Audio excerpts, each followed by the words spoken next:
Milan. E noi invitiamo a salire Alberto Stefani, candidato a Presidente della Regione per il centrodestra, e Giovanni Manildo, candidato per il centro-sinistra. Grazie di essere con noi.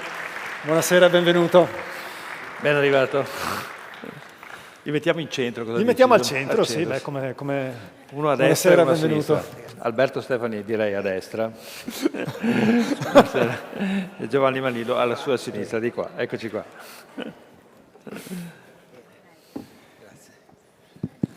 Bene, gli diamo il tempo di accomodarsi e la prima domanda inevitabilmente è legata alle attese che ci sono da parte degli imprenditori dal punto di vista economico. Cosa può fare la Regione in questa fase dell'economia, ma non solo dell'economia? Quali sono gli strumenti da mettere in atto a sostegno delle imprese, ma soprattutto a sostegno dello sviluppo del tessuto economico? Direi di applicare una sorta di par condicio, andiamo spannometricamente a tempi uguali di intervento, magari il primo intervento lo concediamo al candidato Manildo e poi alle prossime domande vi invertite l'ordine, ecco, lo dico a beneficio di chi ci ascolta. Avvocato Manildo. Sì, grazie. È il grande tema, cosa si può fare per attrarre investimenti e creare sviluppo economico. Ritengo che la Regione debba unire, creare un governo veramente partecipato della Regione, un consiglio regionale dell'economia dove la Regione insieme alle università, insieme alle associazioni di categoria pensa in che modo creare sviluppo, un patto di sviluppo basato sulla partecipazione e la condivisione. E questo è un cambio di passo sostanziale rispetto agli ultimi 15 anni. È necessario condividere l'idea di una politica industriale, una politica di sviluppo economico importante. Su questo il ruolo delle università sarà fondamentale. Vediamo che dove le università si uniscono al sistema produttivo si creano competenze, si dice verticali, cioè competenze sempre più mirate che creano delle filiere importanti di sviluppo. Penso nel Vicentino quelle sulle pompe di calore, nel Veronese quelle sul distretto del calore, per esempio. Dobbiamo fare con 20 anni di ritardo quello che sta facendo e ha fatto la Regione Emilia-Romagna, che è riuscita a creare dei distretti importanti, dalla Motor Valley, la Food Valley, le vocazioni importanti che attraggono investimenti, attraggono giovani. Purtroppo in Veneto dal 2011 ad oggi abbiamo assistito a un'emigrazione di ragazzi, di giovani, e 48.000 dal 2011. C'è una corrispondenza tra la mancata attrattività di un ecosistema per i giovani, per l'innovazione, per la capacità di esplicare le proprie capacità lavorative, con la capacità di attrarre investimenti e attrarre capacità di sviluppo economico. Quindi penso che sia fondamentale questa unione, questa importanza di fare ecosistema, la capacità anche di attrarre magari imprese importanti. Abbiamo perso la possibilità dell'investimento di Intel, che poteva in qualche modo creare un ecosistema importante per lo sviluppo. È importante che la Regione si faccia capofila nella ricerca anche di questi investimenti da parte di grandi realtà. Penso a tutti gli investimenti sui data center, sull'economia del digitale. Anche qui c'è una grande differenza tra il Veneto e l'Emilia Romagna. L'Emilia Romagna è già attrattiva su queste cose. Quindi la Regione deve avere un modello partecipato di governo, inclusivo, deve creare un ecosistema attrattivo. Nell'ecosistema attrattivo poi penso che parleremo anche di infrastrutture, di politiche per la casa, ma le lascio per le prossime domande. L'importante è che ci sia veramente una direzione che pensi all'innovazione e all'economia verde come dei fattori di sviluppo importanti. Allora, 5 minuti anche per Alberto Stefani, la sua idea di sviluppo e del ruolo che può avere la Regione nei prossimi anni. Beh, partiamo da alcuni dati. Il 99% delle imprese del nostro territorio che concorrono a 197 miliardi di PIL sono piccole e medie imprese. 94,5% di queste sono piccole e micro imprese. Un tessuto connettivo molto chiaro che ci identifica anche quello che è il percorso che dobbiamo assolutamente svolgere, e per questo dobbiamo partire da alcuni temi fondamentali. Il primo, quello della manodopera qualificata. Entro il 2030 mancheranno 280.000 lavoratori qualificati nel nostro territorio e dobbiamo affrontare questa emergenza del mondo imprenditoriale cercando di integrare sempre di più il mondo della formazione professionale e della formazione tecnica con il mondo dell'impresa. Lo dobbiamo fare convintamente e con coraggio per dimostrare anche che è necessario investire nella formazione professionale, che è necessario investire nella formazione tecnica. Io continuo a ribadirlo in questi giorni, non tutti i giovani devono per forza laurearsi per sentirsi affermati.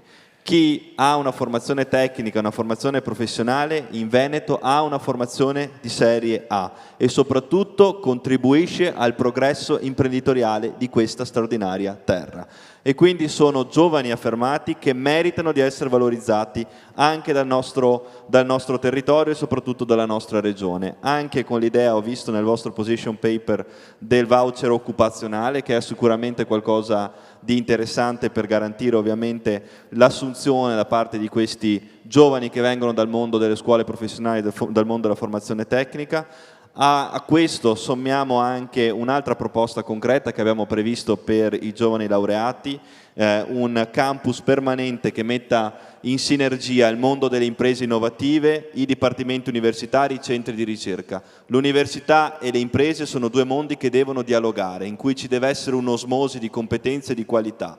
Chi investe in un giovane preparato, anche grazie magari a delle borse di studio o degli investimenti specifici in un determinato dipartimento che fa e crea vantaggio anche per quella determinata impresa, merita di essere valorizzato nel nostro territorio. L'abbiamo chiamato ecosistema 25-30, riprendendo un termine utilizzato anche in altri paesi, in particolare i paesi nordici, proprio per identificare il periodo della vita di uno studente, di un neolaureato in questo caso, che spesso coincide con il periodo della vita in cui uno va all'estero e magari si stabilisce all'estero. Oltre a questo un piano casa, perché un altro fattore di attrattività per le imprese è il tema della casa, garantire un piano casa grazie alle opportunità anche offerte dalla rigenerazione urbana. 980 milioni di euro sono stati investiti dalla manovra per il piano casa, è necessario metterli a terra anche sfruttando gli ATER regionali.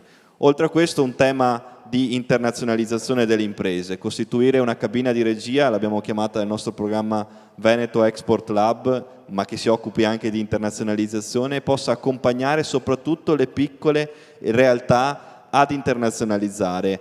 Chi pensa che il mondo dell'artigianato, il mondo della piccola impresa sia un mondo antico, non conosce la piccola impresa veneta, che per il 50% dei casi fa opera di internazionalizzazione, per oltre la metà dei casi introduce la tecnologia al servizio dei processi produttivi e imprenditoriali. Io credo vada fatto anche un grande lavoro dal punto di vista culturale in questo. La storia degli artigiani veneti, la storia dell'impresa veneta deve essere valorizzata anche nei libri scolastici, anche nella formazione, anche nell'immagine che il Veneto dà di sé. Noi dobbiamo essere orgogliosi di un settore trainante che va accompagnato con manodopera qualificata, il potenziamento delle scuole professionali e delle scuole tecniche, con un piano casa per garantire e attrarre sempre di più i giovani, la possibilità di un welfare aziendale, un altro fattore di attrattività per i lavoratori che devono conciliare la propria vita lavorativa con le esigenze di una famiglia, quindi potenziare i servizi della prima infanzia sfruttando i fondi sociali europei che sono a disposizione della Regione per servizi per la prima infanzia e servizi educativi nel nostro territorio. È assolutamente importante farlo cogliendo anche lo spunto di tanti imprenditori, garantendo l'apertura degli asili nido anche in orario tardo pomeridiano per permettere a tanti lavoratori e a tante lavoratrici di poter accompagnare e andare a prendere il proprio figlio anche in orario post lavorativo e conciliarlo con il mondo dell'impresa, con il mondo del lavoro. Questo è assolutamente importante per connettere sempre di più il welfare, il sociale con il mondo dell'impresa. E poi per quanto riguarda l'ambiente, il tema legato alla sostenibilità, che deve essere un concetto ampio, non significa solo rispetto dell'ambiente ma anche coesione sociale, anche lavoro. Le imprese del nostro territorio sono leader in materia di sostenibilità. Non esiste una contrapposizione in Veneto tra impresa e ambiente, e non deve esistere. Se oggi si parla di sostenibilità non se ne parla a causa di limiti di traffico o di una politica ambientalista, se ne parla grazie ai processi innovativi che sono valorizzati e sono realizzati dalle imprese. Noi dobbiamo ringraziare le imprese perché ci danno innovazione, ci danno nuove tecnologie, sperimentano nuovi processi produttivi a sostegno dell'ambiente e a sostegno della sostenibilità. Marino. Allora, vi porterei adesso sul tema delle infrastrutture viabilistiche. Abbiamo prima sentito Luca Zaia ricordare quello che lui ritiene un grande successo della Pedemontana, che da qualche parte invece viene criticata per i costi, e recentemente, proprio in questi giorni, abbiamo visto un'apertura del Trentino al proseguimento della Valdastico verso nord. Ecco, tocca a Stefani questa volta rispondere per primo. In tutte queste, come dire, le infrastrutture viabilistiche comportano chiaramente un sostegno, devono esserci un sostegno finanziario. Ecco, al di là dell'idea che avete sul futuro, volevo chiedere se l'addizionale IRPEF, una cosa a cui Zaia si è sempre opposto in questi anni ed è l'unica regione, l'unica regione credo che non sia stata applicata, se invece con ulteriori programmi in questo campo potrebbe essere rispolverata. Da questo punto di vista credo sia assolutamente fondamentale fare un passaggio. L'anno prossimo sarà l'anno che secondo il PNRR dovremo approvare da timeline la riforma del quadro fiscale subnazionale, cioè il federalismo fiscale. Questa è una milestone che il nostro piano nazionale di ripresa e resilienza ci mette per avere la prossima rata di risorse. È assolutamente fondamentale, cosa che è diversa chiaramente dall'autonomia differenziata. È assolutamente fondamentale comprendere l'impatto di questo passaggio fondamentale per il nostro territorio, perché si passerà da una finanza derivata, quindi da trasferimenti che dallo Stato vanno alla Regione, a una finanza primaria e territoriale, ossia una compartecipazione ai tributi erariali di una quota di risorse. Questa quota sarà fondamentale per garantire le funzioni e sarà calibrata sulla base di alcuni costi e fabbisogni standard che vengono definiti tramite un DPCM sulla base dei calcoli della SOGEI ex SOSE, società pubblica che si occupa di questo. Prima di ovviamente fare delle valutazioni da un punto di vista fiscale, compreso tra l'altro che mi pare che le realtà produttive abbiano già dato con l'addizionale relativa all'IRAP, è fondamentale capire quello che può essere l'impatto di una riforma come questa, che può addirittura portare dei miglioramenti e che assolutamente risulta essere una riforma cardine per poter poi decidere eventuali altre scelte. Quindi prima di procedere a scelte di questo tipo sotto il profilo fiscale è assolutamente necessario prevedere gli impatti di una riforma che dovrà essere approvata, e questo non lo dice il governo, non lo dice un partito, lo dice il Piano Nazionale di Ripresa e Resilienza, e ci obbliga a raggiungere questa riforma entro il secondo trimestre del 2026. La domanda è su diversi piani. Dal punto di vista infrastrutturale ritengo che sia fondamentale procedere con il sistema ferroviario metropolitano di superficie, un'idea di mobilità e di tessuto connettivo del nostro Veneto policentrico di 30 anni fa, ma rispondeva a una visione sociale importante e bisogna andare avanti con forza, e purtroppo negli ultimi 10 anni è stato un po' dimenticato questa visione fondamentale. Anche per Vicenza, l'elettrificazione della Vicenza Schio, alcune eliminazioni di passaggi a livello vanno nella direzione di un sistema ferroviario metropolitano superficie che connetta. Un'altra rete infrastrutturale fondamentale è la rete digitale, la connessione, per rendere possibile la competitività delle nostre imprese. Dal punto di vista autostradale, la Pedemontana è un'eredità importante ma difficile da gestire, perché l'utilità nessuno la contesta, anzi è un'opera importante, ma la gestione finanziaria è problematica anche dal punto di vista dell'inquadramento giuridico, perché sappiamo che un partenariato pubblico-privato si caratterizza nell'allocazione del rischio mercato, quindi nel rischio che nel caso non vengano coperte al canone che il pubblico deve pagare al privato dato dai pedaggi, il rischio mercato nel nostro caso è allocato nella regione, ed è una stranezza perché di solito i partenariati pubblico-privati hanno l'allocazione del rischio caratterizzante nel privato. Questa gestione, che deve essere assolutamente rivista perché provoca degli scompensi dal punto di vista finanziario, in qualche modo ha portato la regione a introdurre senza alcuna concertazione l'addizionale IRAP. Ecco, io penso che l'addizionale IRAP non sia da mettere, sia addirittura da togliere. Anch'io guardo con ottimismo le riforme fiscali, però quella sul federalismo fiscale non so se porterà i frutti sperati o in che tempi li possa portare. Sicuramente se questa riforma porterà dei vantaggi fiscali e di entrate di risorse per la nostra regione, saremo tutti felici di accoglierle. Un ragionamento diverso è da fare sull'addizionale IRPEF. Ecco, ritengo che qualora sia necessario, lo sappiamo già che più volte l'assessore Calzavarra, l'assessore al bilancio della regione, ha detto così non si va avanti. Allora, questa sarà la scelta, la grande scelta di chi andrà ad amministrare la regione. Se pregiudizialmente dire non farò nessuna riforma fiscale, non farò nulla, pena il fatto che dei servizi decadano, degli investimenti non si possano fare, altrimenti sarà necessario un patto forte tra chi governa la regione e i cittadini e le associazioni di categoria, dicendo se queste sono delle entrate, queste entrate serviranno per finanziare queste determinate attività. Ecco, io penso che il fatto di introdurre o meno l'addizionale IRPEF sarà conseguenza del patto che si farà tra cittadini e amministrazione della regione.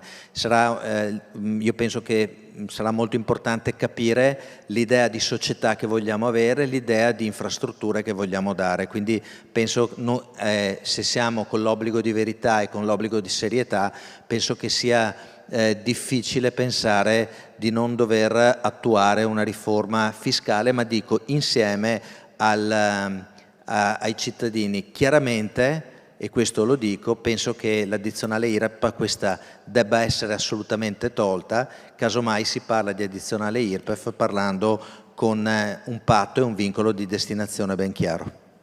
Allora, credo che possiamo dare il tempo rimasto per questo blocco di domande a Stefani, che non ha parlato delle infrastrutture, e quindi completiamo la risposta multipla. Avevo capito che la domanda fosse solo sulle fonti di finanziamento, chiedo scusa. E per quanto riguarda il tema delle infrastrutture, vabbè. Fair play ci sta assolutamente. Allora, abbiate pazienza, ma stanno veramente girando come trottole. E in più hanno 2 poliziotti a cui rispondere. E è assolutamente fondamentale una strategia sul tema infrastrutture. Noi abbiamo proposto la holding autostradale perché abbiamo approvato un emendamento nel 2020 proprio per garantire la possibilità di dare in concessione a una società in house la Brescia-Padova. Il tratto autostradale si tratterebbe di un vero e proprio pezzo di autonomia infrastrutturale capace di poter reinvestire gli utili nello sviluppo infrastrutturale del nostro territorio. È notizia di qualche giorno fa l'apertura del Trentino per quanto riguarda la Valdastico Nord, notizia che accogliamo con estremo favore. Ho già sentito il presidente Fugatti rendendomi disponibile, qualora ovviamente i veneti decideranno di dare fiducia alla squadra di centrodestra, di aprire un tavolo 2 giorni dopo le elezioni per poter parlare subito di Valdastico Nord e mettere a terra l'iniziativa che deve essere assolutamente percorsa nel più breve tempo possibile, anche perché si tratta di finanziamenti di carattere nazionale che ovviamente non graverebbero sulle casse della regione. Si tratta di trovare una quadra fin da subito che il Ministero delle Infrastrutture ha già dichiarato possibile. Una risposta allora anche sulla Valdastico, velocissima? Beh, sulla Valdastico l'apertura del Presidente Fugatti è molto importante e quindi penso che si debba valutare la fattibilità e penso che sia una cosa possibile. Penso anche che sia da studiare il tema della Valsugana, che sarebbero 7 chilometri, quindi anche quella è un'opera che potrebbe essere importante da poter potenziare per poter dare una competitività molto forte a questo territorio. Penso che sia il nodo infrastrutturale sia assolutamente fondamentale. La Valdastico Nord avrebbe anche il vantaggio di dare vita, e io penso che sia importante cercare di salvare le situazioni, anche in qualche modo darebbe un respiro maggiore alla Pedemontana, e che, come ho detto prima, è una struttura che dal punto di vista economico ci ha lasciato un'eredità difficile. Un tema che ha diviso molto la politica negli ultimi anni, soprattutto la politica che guarda all'Europa, è il Green Deal, e vale a dire come preservare l'ambiente, come rendere sostenibile il nostro modello di sviluppo. E che idee avete anche, ad esempio, sul fronte energetico? Un Veneto in che direzione deve guardare? In che direzione deve guardare il Veneto rispetto al consumo del suolo, rispetto alle numerose zone produttive che sono in una fase di riconversione spesso? Abbiamo molti capannoni, ad esempio, che attendono una destinazione, che sono vuoti. Iniziamo questa volta da Manildo e poi Stefani. L'ambiente, la transizione ecologica è il punto fondamentale della nostra coalizione. Ci siamo aggregati dicendo il cambiamento climatico è una realtà, dobbiamo cercare di affrontare il tema della transizione energetica e transizione ambientale in un modo molto concreto e non ideologico. Il primo tema, consumo di suolo, va fermato, va cambiata la legge misure per il contenimento del consumo di suolo dal 2017, bellissimo titolo ma tantissime deroghe che hanno reso il nostro territorio uno dei più cementificati. Quindi fondamentale investire sul costruire e sul costruito, la rigenerazione urbana, l'attenzione a non consumare nuovo suolo. Il tema, poi questo ha anche riflessi sulla mobilità, per cui si diceva importante il sistema ferroviario metropolitano di superficie. Sul tema energetico, abbandonare la nostalgia del fossile, pensare molto fortemente alle energie rinnovabili. C'è un'idea, un progetto di legge fatta dall'opposizione a questa consigliatura regionale che diceva 1 kilowatt ogni cittadino veneto. Quindi se la regione diventa regista insieme ai comuni di questa installazione di impianti energie rinnovabili, il fotovoltaico e eolico, si può arrivare nel giro di 5 anni a 5 gigawatt.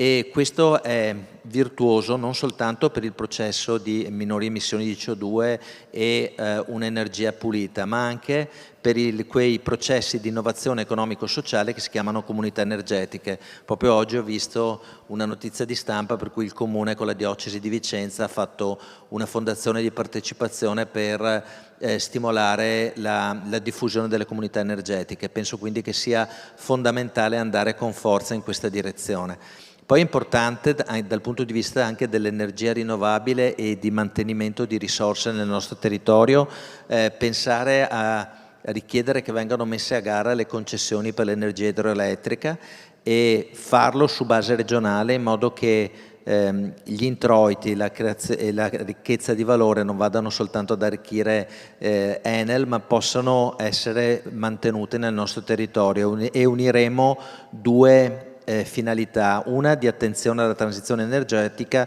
l'altra nel reperimento di risorse nel nostro territorio.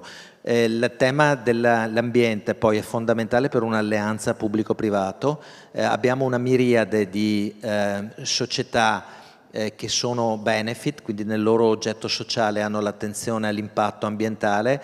Penso che una sinergia su questo possa portare dei valori molto molto importanti, e faccio un esempio. Uno dei temi più difficili che abbiamo da risolvere nel Veneto è il tema della casa. Se sviluppiamo una politica di efficientamento degli immobili, penso pubblici, il 30% degli immobili pubblici sono inagibili, se si lavora in un'ottica di efficientamento ambientale, oltre a fare qualcosa di utile per il sociale, edifici a un costo minore, si fa qualcosa di utile per l'ambiente, minore CO2, ma si fa anche qualcosa di utile per l'economia, perché si sviluppa un circolo virtuoso di creazione di valore economico dato dall'attenzione dell'ambiente. Quindi penso che in questo momento sia non soltanto etico, ma sia anche vantaggioso dal punto di vista economico avere un atteggiamento attento all'ambiente. Alberto Stefani. Sì, credo sia assolutamente fondamentale lavorare, ovviamente tenendo in considerazione una cosa fondamentale, che anche nelle istituzioni comunitarie e anche nelle istituzioni europee sia fondamentale fare squadra. E fare squadra significa anche garantire una pressione normale da parte delle associazioni di categoria alle forze politiche affinché difendano le posizioni delle imprese in Europa. Troppo spesso si viene qui e si difende l'impresa, poi in Europa si fanno scelte differenti. Io credo che l'ambientalismo, anzi l'ambiente, debba essere difeso in maniera pragmatica.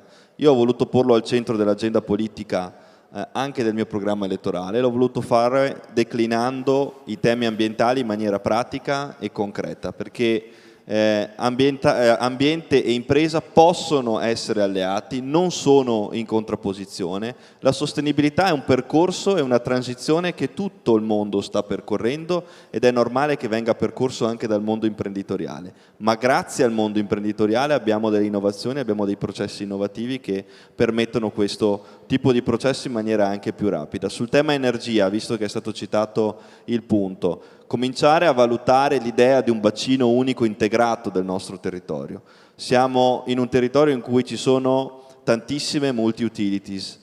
Non c'è una regia in questo momento che permetta ovviamente alle multi-utilities di poter avere una regia unica, un bacino unico integrato capace di dare regole e tariffe uguali, ma soprattutto di essere competitivo. Altre realtà regionali hanno dei gestori prevalenti che conquistano fette di mercato nel nostro territorio. Noi dobbiamo vincere questa sfida affrontandola a viso aperto e garantendo soprattutto, anche per quanto riguarda la sostenibilità ambientale, delle risposte concrete. Abbiamo proposto un potenziamento tramite Carta Veneto, il biglietto unico intermodale, delle opportunità di esercizio dei mezzi pubblici che devono essere ovviamente incentivati. Non è pensabile che uno utilizzi mezzi pubblici solo per principio, è giusto anche incentivarlo, magari valutando anche delle tariffe sociali in particolari circostanze, così come abbiamo previsto nel nostro programma.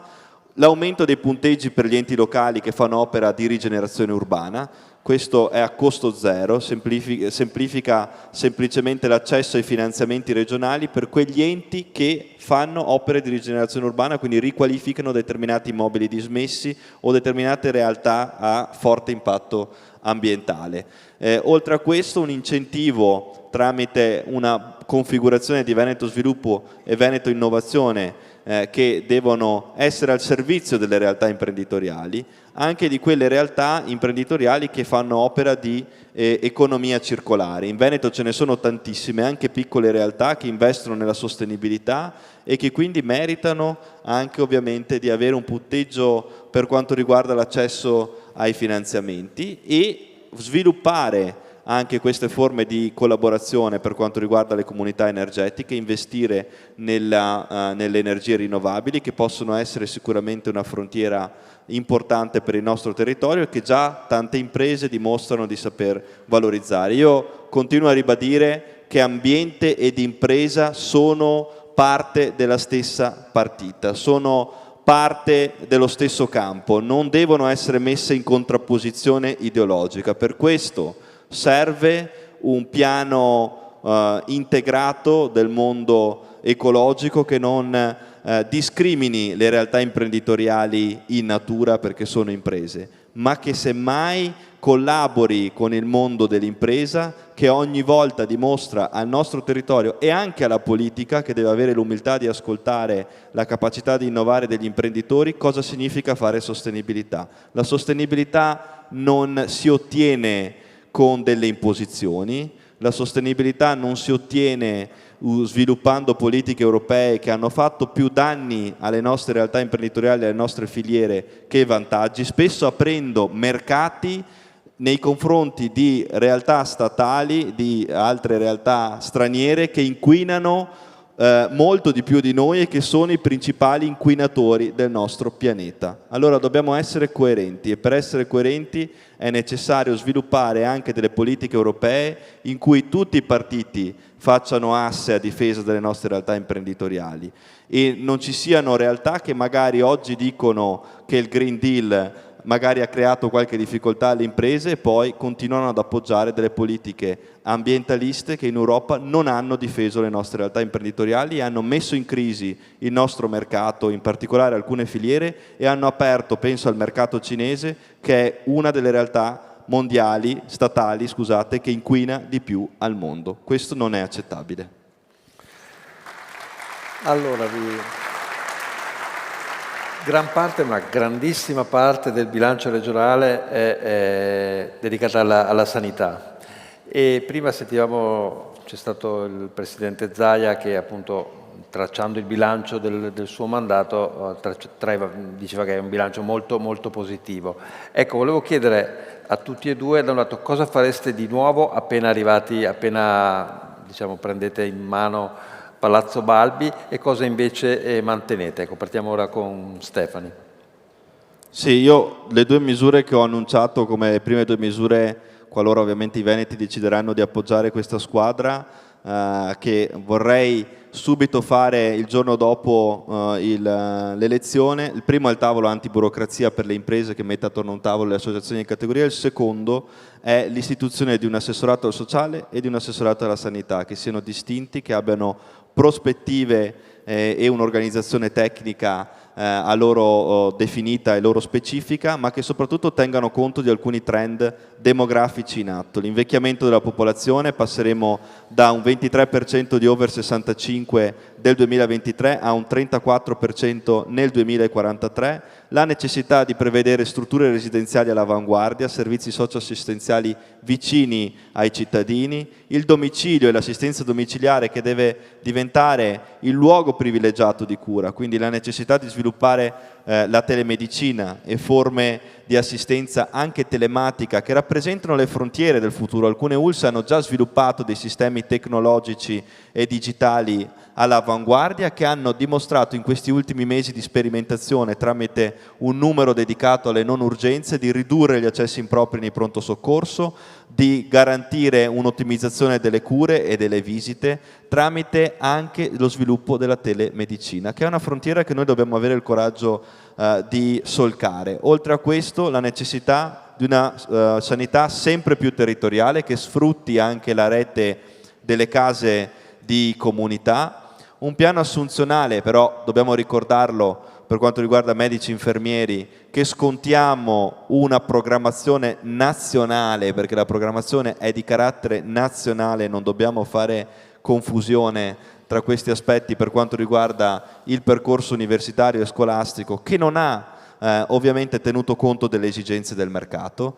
Io credo che così come nella sanità, anche nel mondo dell'impresa dovrebbero essere fatte delle analisi del mercato e rese pubbliche anche ai ragazzi e anche alle istituzioni per capire quali mansioni mancano nel nostro territorio e come poterle affrontare.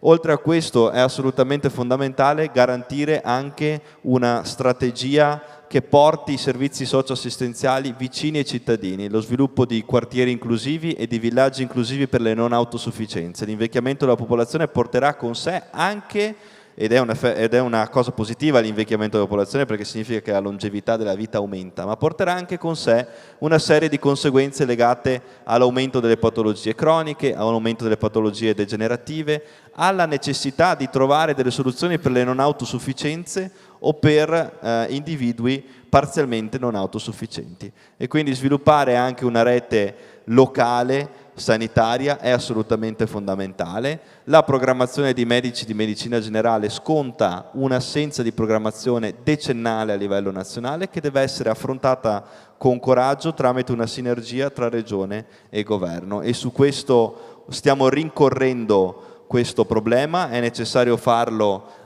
investendo più risorse. Nell'ultima manovra di bilancio sono stati investiti 7,5 miliardi di euro in più rispetto a prima in favore della sanità, ed è un qualcosa di assolutamente positivo. Tanto altro si deve fare, ma soprattutto bisogna valutare sempre di più l'implementazione delle tecnologie al servizio della sanità, ottimizzare le cure, ridurre gli accessi impropri nei pronto soccorso, ridurre il carico delle liste d'attesa, aumentare, incrementare la contrattazione collettiva integrativa, la contrattazione integrativa in favore di medici e infermieri che possano quindi essere maggiormente appetibili come ovviamente occupazioni, e è assolutamente importante anche garantire l'importanza di una sanità che si faccia vicina ai cittadini. La residenza per anziani, parlo dell'aspetto sociale, non deve essere un punto esterno a una comunità, ma deve essere parte integrante di una comunità, in cui le politiche di invecchiamento attivo vengano sviluppate all'interno di una realtà locale. Abbiamo la fortuna di essere il territorio delle comunità locali, il Veneto ha questo grande vantaggio di sinergie territoriali che devono essere messe in rete. Anche la sanità, anche il sociale devono farsi sempre più territoriali e sempre più vicine alla gente. È una sfida importante, ma che va affrontata con coraggio e guardando alla società del domani. Manildo e la sanità. Allora, sanità è il punto più importante che si andrà a gestire. Siamo per mantenere la barra dritta sulla sanità, diritto universale per tutti. La sanità è un diritto, la sanità pubblica, la sanità che ci è stata consegnata da Tina Anselmi con la sua visione già dal 78. Abbiamo assistito a una progressiva privatizzazione, a liste d'attesa che si sono ridotte o per rinuncia alla cura, 300.000 veneti non hanno rinunciato alla cura, oppure con la cosiddetta out of pocket, quindi il pagamento ricorrendo al privato. Io oggi ho nominato colui che sarà l'assessore alla sanità qualora vincessimo, il dottor Risica, ex primario di cardiologia di Venezia, persona che ha avuto grande esperienza di organizzazione di ospedali e di personale, perché ha organizzato la rete di emergency nel mondo. Partendo quindi dalla sanità come diritto universale a tutti, la giustizia sociale si basa su questo e è il diritto fondamentale su cui si basano tutti gli altri. Dobbiamo pretendere un trasferimento da parte dello Stato per spesa sanitaria di almeno il 7% del PIL, adesso siamo attorno al 6% e siamo al fanalino di coda in Europa. Qui si parla del nostro futuro, si parla della nostra società, dell'idea di società che abbiamo, quindi è fondamentale che si passi dalle parole, dalle promesse ai fatti, e quindi insieme si chieda questo trasferimento. Si deve abbattere il tetto delle assunzioni, bisogna far sì che venga riconosciuto il valore enorme dei medici, degli infermieri, degli operatori sanitari. C'è carenza sia in chi si occupa di sanitario negli ospedali, nell'RSA, ma anche c'è carenza in alcune strutture che operano nel mondo del sociale. Quindi è fondamentale valorizzare queste figure, far sì che il loro valore venga riconosciuto dapprima come valore sociale fondamentale e anche dal punto di vista del valore economico. Poi è importante investire nelle cure primarie, siamo la regione fanalino di coda sul rapporto medici di medicina generale abitanti, lo 0,67 ogni 1000 abitanti. Abbiamo pochissimi medici di base, vengono lasciati soli, le aggregazioni non vengono sostenute, ed è invece fondamentale che la regione stia a fianco con una programmazione seria di chi si occupa delle cure primarie, perché altrimenti si arriva all'uso distorto dei pronto soccorsi. Avete visto tutti che il 51% di accessi al pronto soccorso è con codici bianchi. Quindi abbiamo detto valorizzazione del personale, valorizzazione della funzione della medicina di prossimità, anche con le case di comunità e con le forme aggregate di medicina di prossimità. È importante poi anche lavorare sulla prevenzione degli stili di vita. Sapete che investire in prevenzione ci permette di risparmiare poi in costi di cura. C'era la vecchia pubblicità: prevenire è meglio di curare, ma è anche vero dal punto di vista sia sicuramente sull'efficienza, ma anche dal punto di vista economico. L'assessorato, io ho proposto l'assessorato alla partecipazione per quanto riguarda l'attenzione ai nuovi bisogni sociali. La Regione deve conoscere e programmare i bisogni, che siano quelli degli anziani, quelli delle disabilità, quelli delle tossicodipendenze. Deve avere una mappatura di quelli che sono i bisogni del Veneto, dei veneti, e insieme al terzo settore deve coprogrammare e coprogettare. Abbiamo avuto in tanti casi la dimostrazione di una regione che non ha coinvolto in modo fattivo i portatori di interesse. Ecco, questo deve essere un grandissimo cambiamento. Insieme dobbiamo costruire una comunità, si dice welfare di comunità, generare uno sviluppo di comunità. L'assessorato alla partecipazione serve proprio per questo, perché intessere una relazione tra la regione e chi gestisce l'RSA, chi ci gestisce la disabilità, il privato sociale, non di erogatore di un servizio a favore della regione, ma di cogestori. In questo modo si avrà una maggiore efficienza e una creazione vera di comunità. Salute e sociale devono essere i baluardi su cui riusciamo a costruire un Veneto più comunità e che guarda con attenzione i bisogni di tutti i cittadini. Grazie davvero a Giovanni Manildo, grazie ad Alberto Stefani. Grazie a voi per la pazienza. Per aver aspettato fino a quest'ora. Tocca ad Anna.